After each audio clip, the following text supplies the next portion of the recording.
지금 여기에 보시는 슬라이드는 그 스위스의 IMD 비즈니스 스쿨이라는 곳에서 매년 한 1000여 분의 기업의 CTO나 CIO나 CEO를 대상으로 해서 어떤 인더스트리에서 디지털 트랜스포메이션이 가장 잘 빠르게 이루어지고 있는지에 대해서 조사한 내용입니다.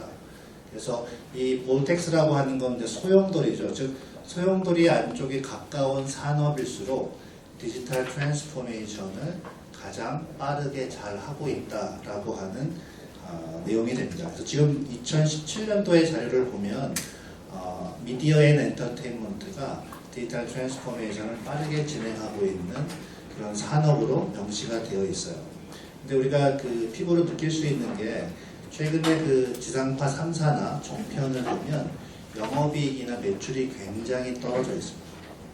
그 이유는 넷플릭스하고 유튜브 때문에 그렇습니다. 그래서 원래 이 방송사라는 것은 프로그램을 제작하고 시청률을 높이고 그걸 통해서 광고를 가지고 살아남아야 하는데 실제 이런 그 드라마 제작이나 아니면 방송 광고가 주로 넷플릭스하고 유튜브 쪽으로 많이 치우치는 경향이 있습니다. 참고로 넷플릭스가 우리나라가 이제 그 KBS나 MBC가 드라마나 프로그램 한 편을 제작하는데 100원이라는 비용을 지출을 하는 반면에 넷플릭스는 한 300원 정도 지출을 합니다. 사실은 국내 프로그램 제작사가 외주 제작사들이 굳이 KBS나 JTBC랑 일할 이유가 없어요. 자꾸 그 국내 제작사들도 이런 넷플릭스 쪽으로 치우치는 거죠. 그리고 유튜브 같은 경우도 우리나라의 그 30, 40대 청소년층이 뉴스를 소화하는 그런 매체를 보면 KBS나 MBC가 아니에요.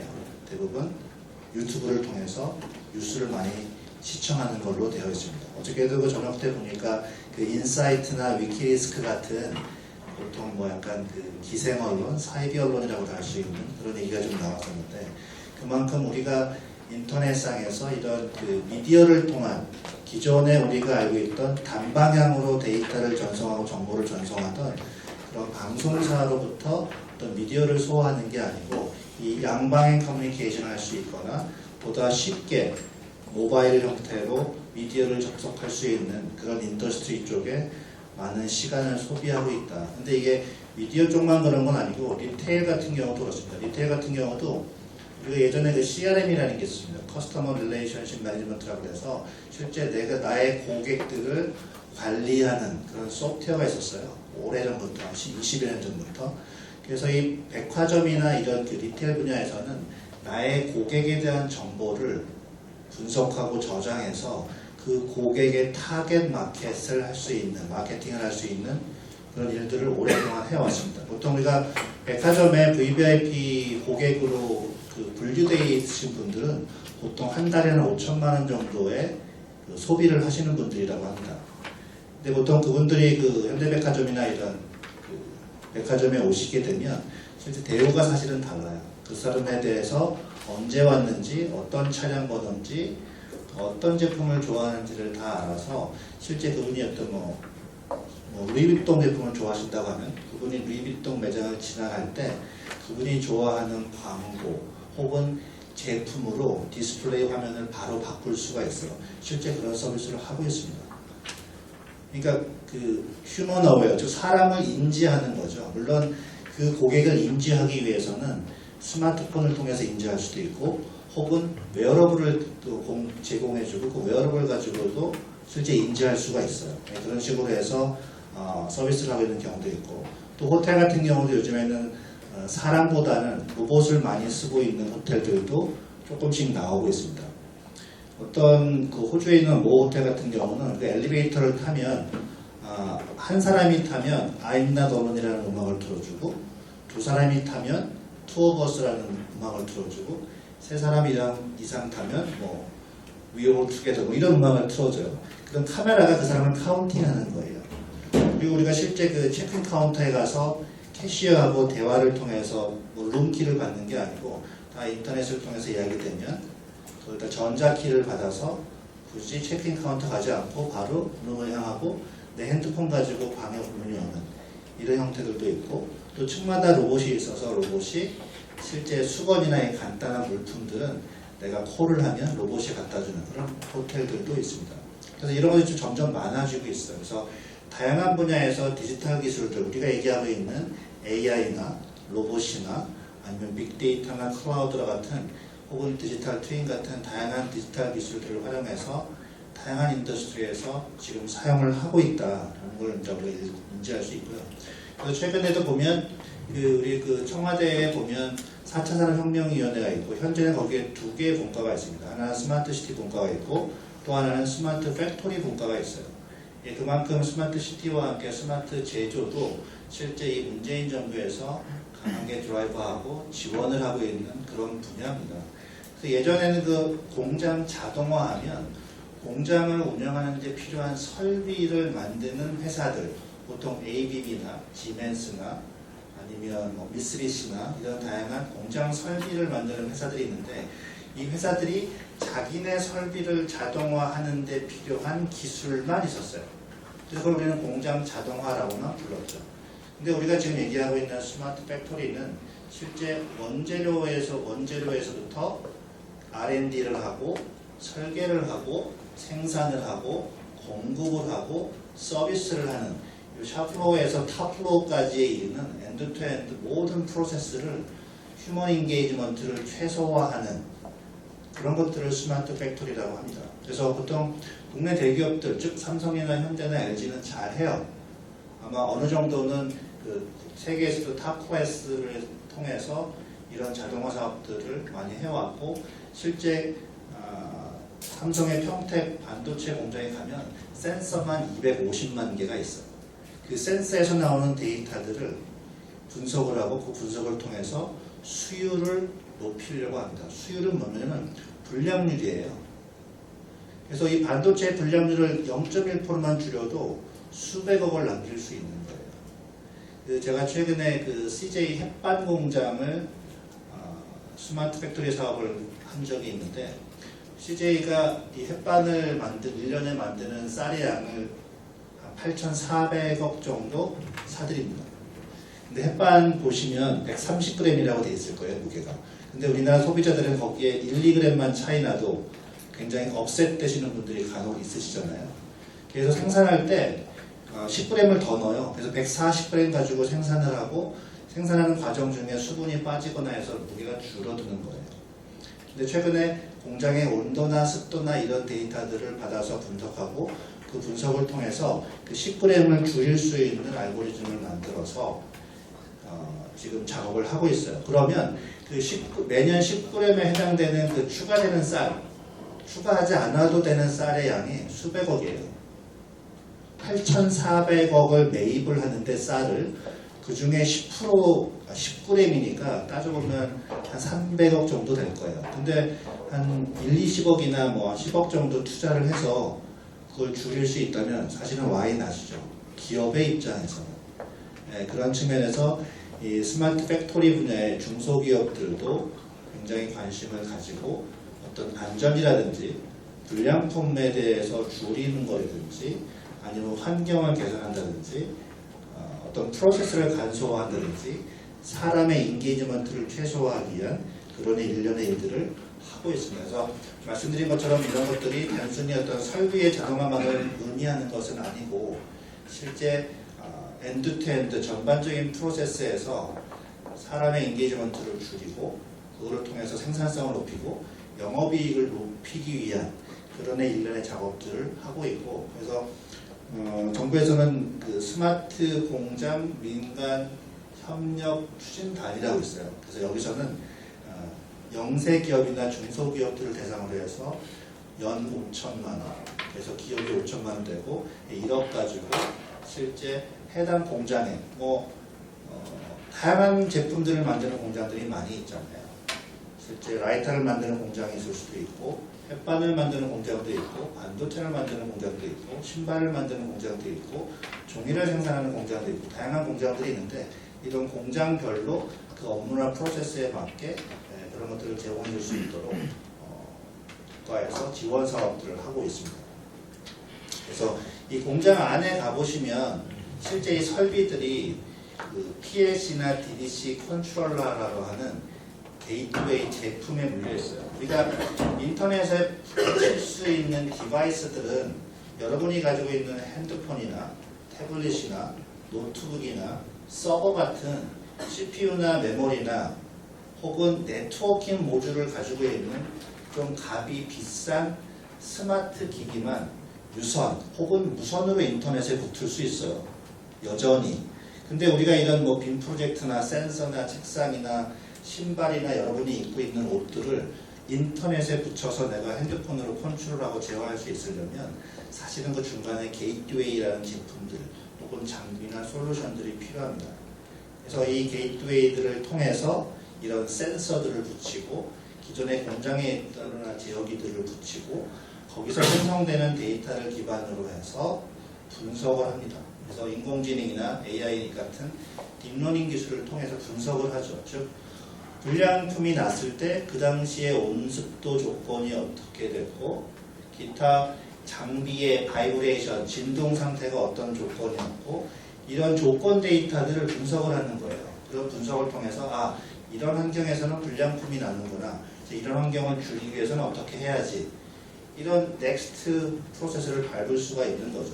그래서 그런 것들을 하기 위해서 스마트 팩토리가 현재 진행이 되고 있다는 말씀을 드리고, 그래서 보통 우리가 그 스마트 팩토리를 잘하는 회사 중에 뭐 GE라든지 지멘스라든지 몇 개의 회사들을 얘기를 하는데, GE 같은 경우는 이제 비행기 엔진을 만드는 회사예요. 잘 아시는 것처럼 뭐 비행기 엔진만 만들지는 않죠. 근데 이 GE가 비행기 엔진을 팔아서 아시아나나 대한항공에 팔 때 하드웨어 제품을 그대로 파는 경우도 있고, 운항 거리를 기반으로 서비스 형태를 파는 경우도 있습니다. 근데 예전에는 이렇게 그 엔진을 팔고 나면, 항공기를 팔고 나면 실제 그 계류장에 내려서 와이파이로 운항 데이터를 받았어요. 근데 지금은 실시간으로 인공위성을 통해서 이런 모든 운항 데이터를 확인을 합니다. 여러분 그 비행기가 한번 이륙을 하면, 일반적으로 제트 비행기 한번 이륙을 하면 30분 만에 한 20테라 정도의 데이터를 생성합니다. 왜냐하면 이 엔진에 센서가 수천 개가 달려 있거든요. 그래서 그 엔진에서 생성되는 센서에서 나오는 데이터들을 분석을 해서 비행기의 운행 상태를 실시간으로 확인을 하는 거예요. 참고로 여러분이 뇌의 용량을 컴퓨터 용량으로 따지면 10테라밖에 되지 않아요. 저장할 수 있는 게 별로 없어요. 요즘의 그 데이터 용량으로 보면 그만큼 데이터가 폭증하고 많아지고 있는데, 이런 어떤 데이터를 어떻게 효율적으로 관리를 할 거라도 굉장히 중요한 이슈고, 그 뒤에 또 더 말씀을 드릴 거고요. 어쨌든 이 GE는 단순히 하드웨어를 생산해서 하는 레비뉴 외에 이렇게 운항 중인 비행기에 본인들이 판 제트 엔진에서 나오는 센서 데이터를 실시간으로 관리해주면서 돈을 받죠. 그것이 전체 매출의 50% 차지합니다.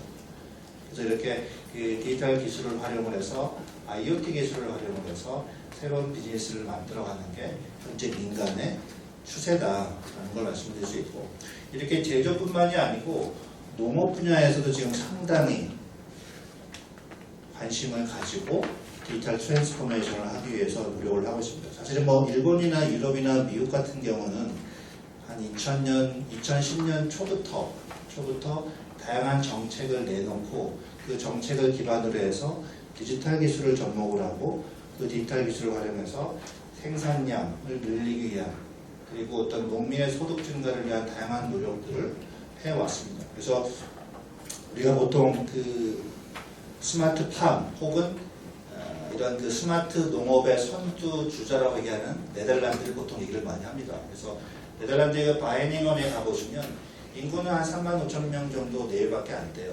근데 여기서 네덜란드 GDP의 10%를 생산해냅니다. 그래서 이 안에 가보시면 실질적으로 뭐 석박사급의 인력들이 수천 명이 되고, 다양한 스마트 농업이나 스마트 팜을 지원하는 기업들이 많이 들어와 있고, 여기서 다양한 기술들을 가지고 화훼나 다양한 작물들에 대한 서비스나 기술들을 기반으로 한 그런 산업을 일으키고 있죠. 그래서 실제 그 우리나라에서도 이를 위한 다양한 노력들을 하고 있는 게 맞습니다. 그래서 최근에 저희가 농림부에서 작년하고 올해에 김제하고 상주 고흥하고 밀양 이 네 군데를 스마트팜 혁신밸리로 지정을 했어요. 그래서 각각 1,000억씩 지원을 할 예정이고 지자체는 300억 정도 매칭을 할 예정입니다. 그럼 여기에는 어떤 형태로 설계가 되고 구축이 되냐면 한 300동에서 500동 정도 되는 비닐하우스를 만들 거예요. 그러면 그 비닐하우스에는 이더넷 네트워크도 있고 IoT 네트워크도 있고 그리고 제어기를 컨트롤할 수 있는 게이트웨이 장비들도 있을 거고 절삭이나 운반을 할 수 있는 농업용 로봇들도 그 안에서 활동을 하게 되고 온도나 습도나 양육을 할 수 있는 다양한 센서들이 그 비닐하우스 안에 들어갈 겁니다. 그리고 고흥, 김제, 밀양, 상주 각각 서로 다른 지역에 특화된 작물들을 혹은 권고하는 작물들을 심게 될 거예요. 그럼 거기서 나오는 데이터들을 기반으로 해서 어떤 양육 상태에서 가장 생산량이 많이 나오고 어떤 양육 상태에서 불량률이 많이 나오는지를 빅데이터 분석을 하게 됩니다. 그래서 그 비닐하우스 주변 외곽에 빅데이터 센터도 만들 거고 또 그 단지 주변을 통해서 이런 다양한 농업용 로봇이나 농업용 센서나 아니면 프로그램이나 어플리케이션을 개발할 수 있는 스타트업을 육성할 수 있는 그런 단지들을 만들어가는 게 스마트팜 혁신밸리의 주된 사업입니다. 즉 이렇게 그 스마트한 농업을 통해서 향후 미래의 먹거리를 새롭게 만들어가려고 하는 그런 노력들을 하고 있죠. 제가 보더라도 미래에 우리가 주목해야 될 산업은 바이오하고 농업인 것 같아요. 이 두 가지가 다른 어떤 인더스트리보다도 굉장히 각광받을 수 있을 거다. 근데 각광받는 이유에는 지금 우리가 알고 있는 다양한 디지털 기술들이 조금 더 발전되고 활용도가 높아지고 그거를 통해서 좀 더 생산적인 그 사람의 의료나 먹거리에 중점적인 지원을 할 수 있을 거라고 생각이 됩니다. 그래서 이 아키텍처도 보시면은 뭐 안에 이 비닐하우스에 들어가는 다양한 솔루션들, 센서나 인프라나 카메라나 이런 것들이 있을 수 있고요. 여기서 나오는 데이터들을 분석할 수 있는 다양한 AI 플랫폼들, 즉 예지 정비도 할 수 있고 레시피도 만들 수 있고 로봇을 제어할 수 있는 그런 플랫폼들도 있고 그리고 이것들을 생산하고 시각적으로 보여줄 수 있는 비즈니스 인텔리전스를 줄 수 있는 그런 솔루션들도 같이 구현하게 될 겁니다. 근데 이게 지금 약간 이슈가 있는 거는 처음에 사업 진행 단계에서 대기업이 들어와서 하다 보니까 농민들이 반발을 하는 거예요. 야, 이제는 이제 대기업이 들어와서 농사까지 지으면 우리 농업은 어떻게 하라는 거냐. 그런 반발이 있어요. 실제로 지금 현재서 농민들하고 농정원하고 농림부하고 기업 간에 좀 이슈가 생겨서 약간 삐걱하는 모습은 보이고 있으나 어쨌든 싫든 좋든 이 방향으로 갑니다. 가지 않으면 도태될 거기 때문에. 그래서 지금 과기정통부에서 DNA, 데이터하고 네트워크 AI 이 세 가지 키워드를 가지고 실제 우리나라의 과학기술을 드라이브하고 있어요. 지난 그 박근혜 정부 때에는 ICBM이었죠. 즉 IoT, 클라우드, 빅데이터, 모빌리티 이 네 가지의 키워드를 가지고 대한민국의 과학기술을 드라이브하고 있다면 이번 정부에서는 데이터, 네트워크, AI 이 세 가지의 키워드 가지고 과학기술을 드라이브하고 있습니다. 요즘엔 일본과의 관계 때문에 소재나 부품이나 공작 기계들 이 세 가지 분야에도 굉장히 많은 예산을 투입을 해서 지원을 하겠지만 어쨌든 궁극에는 디지털 입장에서는 데이터와 네트워크와 AI 이 세 가지 키워드가 아마 우리나라를 과학기술 드라이브하는 그런 키워드가 될 겁니다. 그래서 제가 지금까지는 그 다른 인더스트리에서 진행되고 있는 디지털 트랜스포메이션에 대해서 좀 소개를 드렸어요. 왜냐하면은 여러분이 이제 공무원 뭐 행정이나 이런 일들을 해 가시지만 다른 쪽에서는 어떤 변화가 있고 어떻게 디지털 기술들을 활용하고 있고 어떻게 발전하고 있는지를 아셔야 돼요. 그냥 내가 하고 있는 일, 내 업무만 알아서는 사실은 좀 더 효율적이고 효과적이고 생산적인 업무를 할 수가 없을 거다라고 저는 생각을 하거든요. 그래서 다른 산업에서는, 다른 사람들은, 다른 과에서는 무엇을 어떻게 디지털 기술을 적용해서 일을 하고 있는지, 거기서 어떤 효과를 보고 있는지를 알고 공부하고 이해해야 내 업무에 적용을 할 수 있지. 그냥 이런 마치 경주마처럼 앞만 보고 좌우에 뭐가 일어나고지 뭐 달리는 경주마는 생산성이 없는 말입니다. 중에서 제가 이제 다른 인더스트리 얘기를 좀 해주려고 이제부터는 스마트 시티 얘기를 좀 할 텐데요. 우리 보통 도시가 거대화되고 비대화됨에 따라서 야기할 수 있는 일반적인 문제가 있습니다. 교통, 환경, 에너지, 범죄. 이건 뭐 누가 보더라도 상식선에서 다 이해할 수 있는 부분이잖아요. 도로를 한정, 무한정 8차선, 16차선, 32차선으로 만들 수 있는 것도 아니고, 그리고 범죄자들, 예상되는 범죄자들을 뭐 예전에 어떤 영화처럼 미리 찾아서 감옥에 가둘 수 있는 것도 아니고, 또 쓰레기를 무작정 집안에서 가지고 있으라고 할 수 있는 것도 아니잖아요. 에너지를 쓰지 말라고 할 수 있는 것도 아니고. 결국은 이 도시는 이렇게 비대화됨에 따라서 이 네 가지 일반적인 문제를 가지게 됩니다. 여기 숫자에 보시면 2500시간이라는 게 있죠. 이게 런던에서 태어나서 죽을 때까지 한 사람이 주차장을 찾는데 소비한 시간이에요. 아마 여러분들도 서울 시내 외근을 나가시거나 출장을 가시다가 보면 간호관을 찾기 위해서 혹은 좀 더 가까운 곳에 주차를 대기 위해서 기름을 쓰고 시간을 낭비한 경험이 최소 한 번은 있겠죠. 없다 그러시면 운전을 안 하시는 분일 거고. 그런 측면에서 도시의 교통 문제는 굉장히 심각한 일입니다. 우리가 서울시의 교통 흐름을 시속 예를 들면 60km인데 62km로 2km를 늘리려면 어마어마한 예산이 들어가야 됩니다. 그리고 굉장히 불편한 규제를 해야 할 겁니다. 그렇지 않고서는 이 좁은 땅덩어리에서 늘어나는 차량을 수용하고 교통 평균 속도를 높일 수 있는 방법이 없어요. 기술이 모든 걸 다 해결해 주진 않거든요. 도로를 3층, 4층, 5층으로 연결하고 나르는 자동차가 막 날아다닌다 하더라도 그때는 또 그때 문제가 생길 거예요. 기술이 모든 걸 해결해 주진 않습니다. 좋은 정책이 있어야 되고 좋은 규제도 있어야 돼요. 그런 규제와 정책과 기술이 융합이 되어서 스마트 시티를 하는 거지. 이 스마트 시티라는 그 스마트 앞에는 예 맞습니다. ICT 기술이나 디지털 기술을 의미하는 게 맞아요. 그런 것들을 활용해서 도시를 효율적으로 운영 관리할 수 있도록 하자라는 게 일반적인 스마트 시티의 정의이긴 하지만 그 이면에는 좋은 정책과 좋은 규제가 없으면 기술만 가지고는 스마트 시티를 구현할 수가 없습니다. 그래서 우리가 알고 있듯이 이런 다양한 문제들이 도시가 갖고 있는 것들이고요. 또 UNDP, UN Development Program에서도 한 10여 가지 이상의 세계인들, 지구인들이 가지고 있는 이슈가 무엇일까를 조사한 게 있어요. 보시면 아시겠지만 첫 번째가 이제 빈곤 대치죠.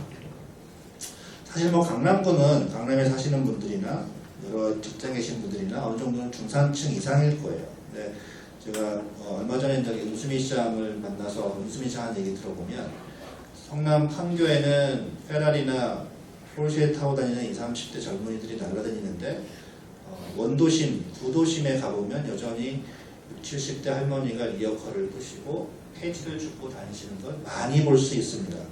그러니까 이 성남이라는 100만밖에 안 되는 도시에도 이렇게 빈부격차가 심한데 이런 빈부격차를 스마트 시티라는 어떤 이니시에이티브를 가지고도 해결할 수 있었으면 좋겠다라는 얘기를 하신 적이 있고 또 이 남녀 성평등 문제도 사실은 이슈죠. 저도 딸아이의 아빠로서 우리 딸이 살아갈 이런 사회가 남녀의 월급 차이나 아니면 기타 능력 차이나 이런 것들에 차별을 받지 않고 공정하게 대우받는 그런 사회가 되어야 되는 게 맞고 이런 사회가 사실은 스마트 시티의 한 부분이에요. 스마트 시티라고 해서 기술적으로 과학적으로 안고 있는 문제를 해결해 놓으면 그게 스마트하다고 보지는 않거든요. 그리고 최근에 이제 물 문제도 몇몇 지역에서 뭐 흙물이니 황토물이니 물 문제가 있었잖아요.